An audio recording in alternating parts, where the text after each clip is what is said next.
in a city forged from steel and cold logic, where power is the only currency that matters. A woman with nothing but a tear-stained photograph stood before the most feared man in the underground, demanding a miracle.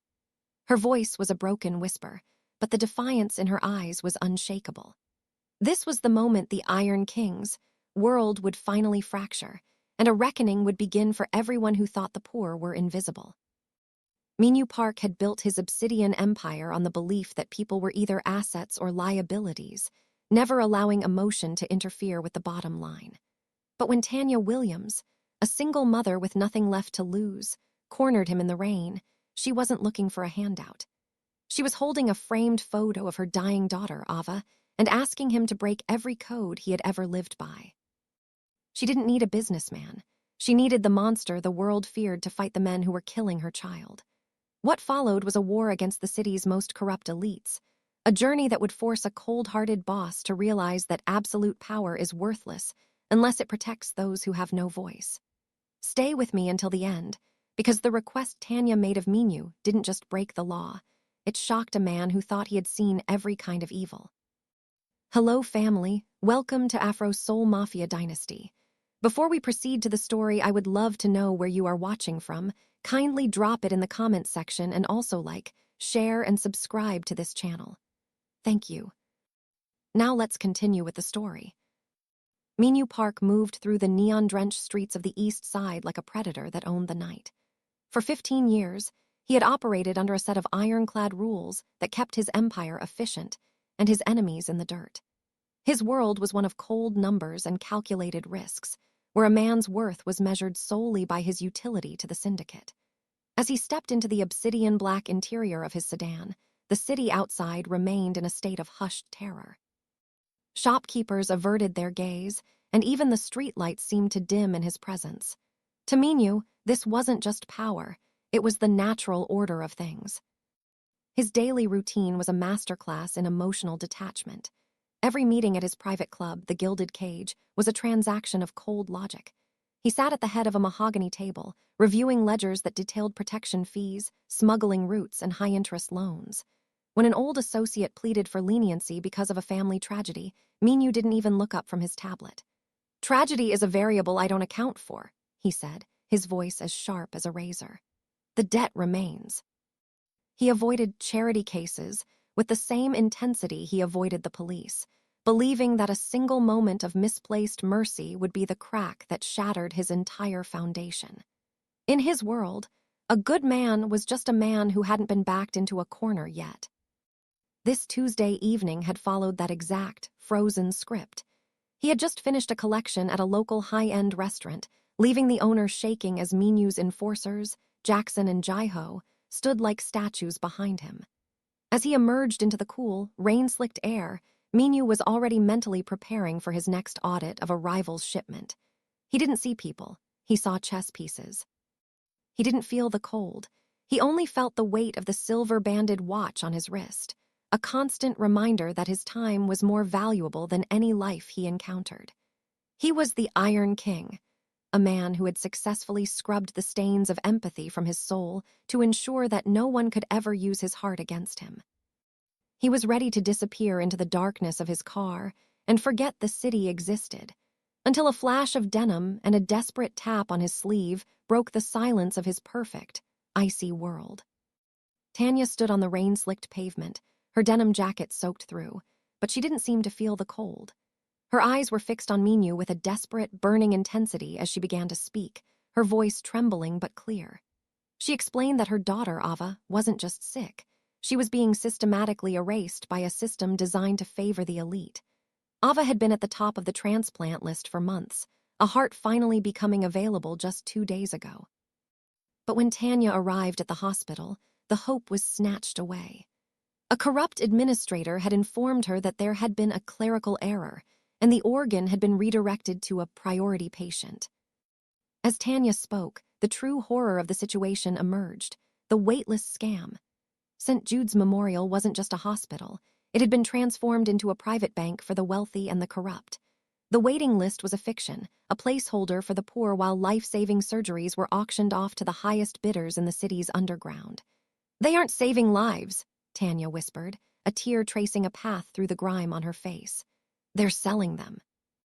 My daughter's life was sold to a man who probably doesn't even know her name, just because he could write a bigger check." She told Minho how she had begged the board, how she had shown them Ava's drawings and her perfect school grades, only to be met with icy stares and security guards. The law was a shield for the men behind the desks, and the police were paid to look the other way. Tanya had heard the whispers in the neighborhood that if you needed a monster to fight a demon, you went to the Iron King. "I'm not asking for money," she said, her hands shaking as she held the photo of Ava hooked to the ventilator. "I'm asking you to make them follow the rules they pretend to have. I'm asking you to show them that my daughter's life isn't a line item on their ledger." Minho listened in a silence so heavy it felt like the air itself had solidified. He had built his reputation on ruthless efficiency, but this was a different kind of cold, a predatory greed that targeted the most vulnerable under his own nose. For the first time in 15 years, the Iron King found himself looking at a problem that couldn't be solved with a simple transaction, but required a total dismantling of the world he thought he controlled. Minho Park didn't wait for the rain to stop before he was back in the shadowed sanctuary of his sedan, the framed photo of Tanya Williams resting on the leather seat beside him like a heavy accusation. He didn't speak, but Jackson and Jaiho knew the silence. It was the quiet that preceded a storm. "Run the board of directors at St. Jude," Minho commanded, his voice a low vibration that barely cut through the hum of the engine. "I want the names of the people who decide who lives and who dies." By the time they reached his private estate, the digital dossier was waiting. Minho scrolled through the list of doctors and philanthropists, his eyes narrowing as he landed on a face he recognized all too well: Arthur Sterling. To the public, Sterling was a pillar of the community, a high society executive who managed hospital logistics with a smile. To Minho, he was something else entirely: a clean associate. For 5 years, Sterling had been the primary architect of Minho's most sophisticated money laundering operations, moving illicit funds through charitable donations and equipment procurement contracts that never raised a red flag. The realization hit Minho with the force of a physical blow. The waitlist scam wasn't just a random act of corruption happening in his city. It was happening in a house he had helped build. Every dollar he had funneled through Sterling's accounts had strengthened the very man who was now auctioning off Ava's heartbeat. The corrupt medical board wasn't a separate entity. It was a ghost of his own making, a monster fed by his own greed. Sterling had been using the infrastructure of the Mafia to protect a racket that even Minho found repulsive. Minho stared at the screen, his reflection caught in the dark glass. He had prided himself on rules, on a code that supposedly kept the innocent out of the crossfire. But here was the truth, stripped bare. His clean money was being washed in the blood of children like Ava. Sterling was selling priority slots to the highest bidders, men who wore the same tailored suits as Minho, men who thought they were gods because they had the capital to buy time. For the first time, the Iron King felt a flicker of something he hadn't felt in decades: a searing, righteous fury. He realized that to save the girl, he wouldn't just be fighting a corrupt administrator, he would be dismantling a part of his own empire. He reached for his phone, his thumb hovering over Sterling's contact. The Iron King was about to remind his associate that when you launder money for a monster, you shouldn't be surprised when it eventually comes for your throat. The black sedan glided into the shadows of the hospital's rear parking deck, its headlights cutting out long before the engine stopped. Minho pulled the collar of his overcoat high, shadowing his face as he stepped into the biting night air. He didn't take his enforcers this time. This wasn't an execution or a collection. It was a ghost haunt.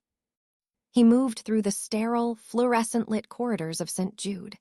With the practiced anonymity of a man who lived in the margins, his footsteps silent on the polished linoleum. He found the pediatric intensive care unit on the 4th floor. It was a place of hushed whispers and the rhythmic, mechanical breathing of machines. Minho stopped before a large glass observation window, his reflection ghostly against the darkness of the room beyond. Inside, bathed in the pale blue glow of heart monitors, lay Ava. She looked smaller than she had in Tanya's photograph, fragile, like a porcelain doll shattered and glued back together. A labyrinth of clear plastic tubes snaked from her thin arms, and a heavy ventilator mask covered half of her face, forcing air into lungs that were too tired to fight on their own. Her chest rose and fell with a shallow, artificial cadence that seemed to vibrate through the glass and into Minyo's own bones. On the bedside table sat a small, hand-drawn picture of a sun, its bright yellow crayons a stark, painful contrast to the gray pallor of the room. Minyo placed a hand against the glass. For a man who had spent a lifetime forging himself into a weapon of cold steel, the warmth of his own breath fogging the window felt like a betrayal. He had always told himself that his business operated in a vacuum, that the money he moved and the fear he sowed only affected those who chose to play the game. But looking at Ava, he saw the ultimate casualty of his neutrality.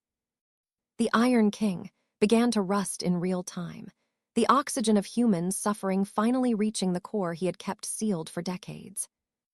This child wasn't a variable or a line item. She was the collateral damage of a system he had helped fund, a life being slowly extinguished by the greed of men like Arthur Sterling, men who shared Minyo's taste for fine wine and silence. The rhythmic beep-beep-beep of the monitor felt like a ticking clock, a countdown to a tragedy he was now tethered to.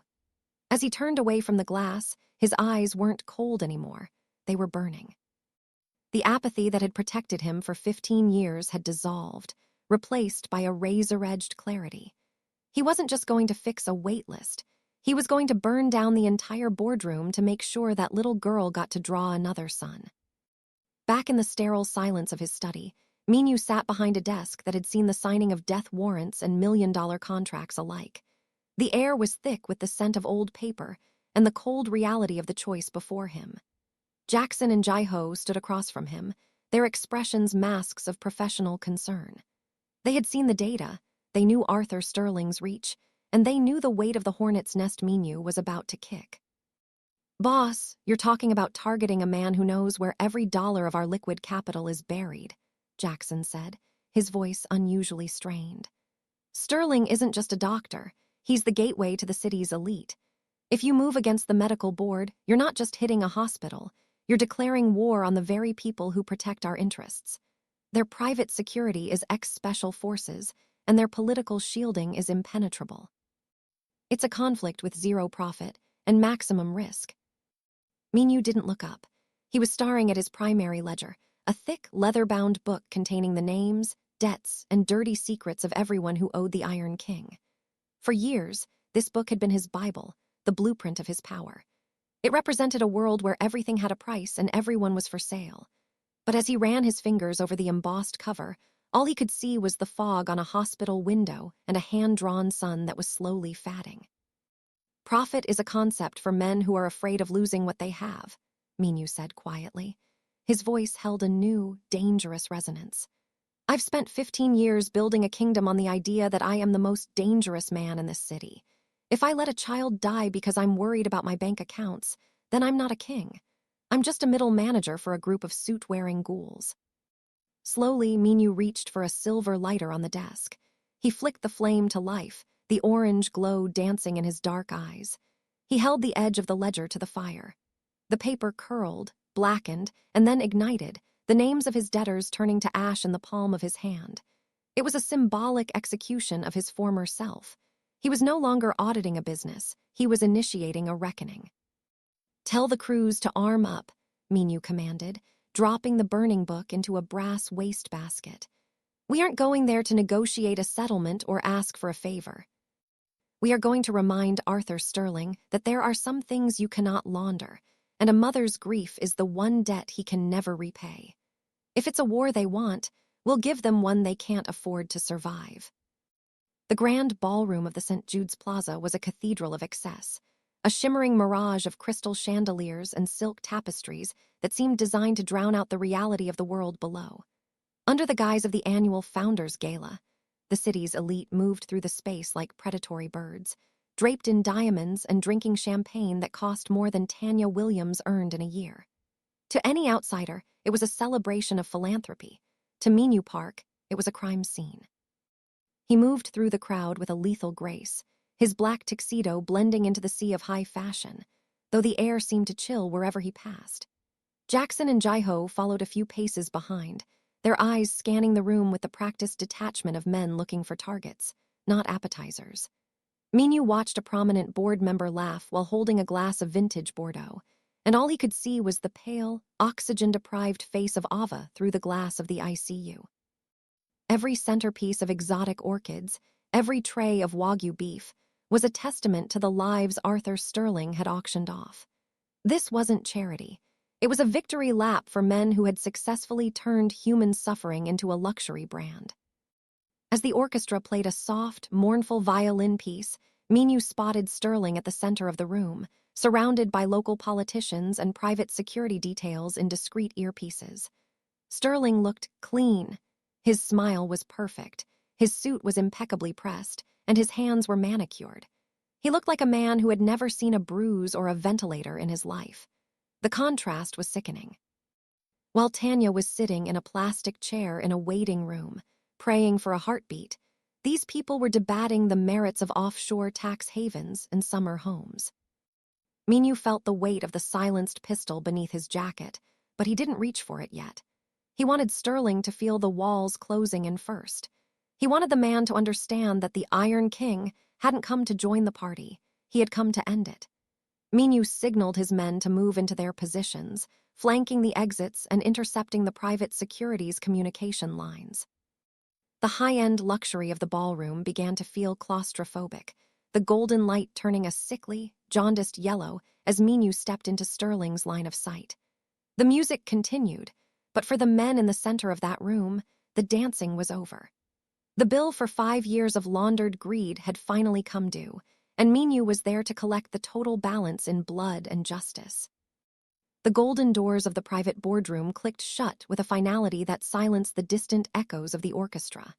Inside, the air was thick with the scent of expensive cigars and the sudden, sharp tang of fear. 7 men and 3 women sat around a sprawling table of polished obsidian, their faces pale under the recessed lighting. Arthur Sterling sat at the head, his composure finally beginning to fray like an old rope. He looked at Minho Park, who stood at the opposite end, and then at Jackson and Jai-Ho, who had taken positions behind the only exits. "Minho, this is highly irregular," Sterling began, his voice wavering as he tried to adjust his silk tie. "We are in the middle of a fundraiser. Whatever business we have can surely wait until the morning." Minho didn't answer immediately. He reached into his jacket and pulled out a small, framed photograph, placing it face up on the obsidian table. He slid it slowly toward the center. The glass reflected the overhead lights, but the image of Ava Williams, hooked to her ventilator, was unmistakable. "This isn't a business meeting, Arthur," Minho said, his voice a low, terrifying rumble. "This is an audit, and your books are dripping with the blood of children." A board member, a man with silver hair and a chest full of medals, tried to stand. "You can't just barge in here," and he stopped mid-sentence as Jai-Ho placed a heavy hand on his shoulder, forcing him back into his velvet chair.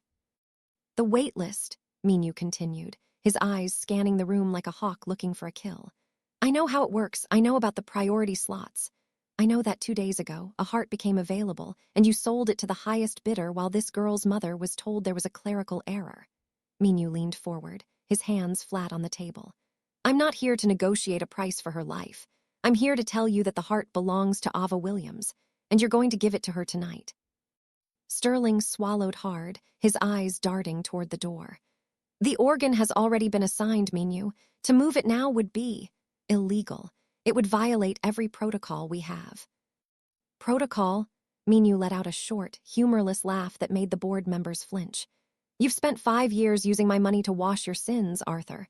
You don't get to talk about protocol. You've turned a house of healing into a slaughterhouse for the poor." He leaned closer to Sterling, his gaze freezing the man in place. "The cost of your greed has just become too high for you to afford.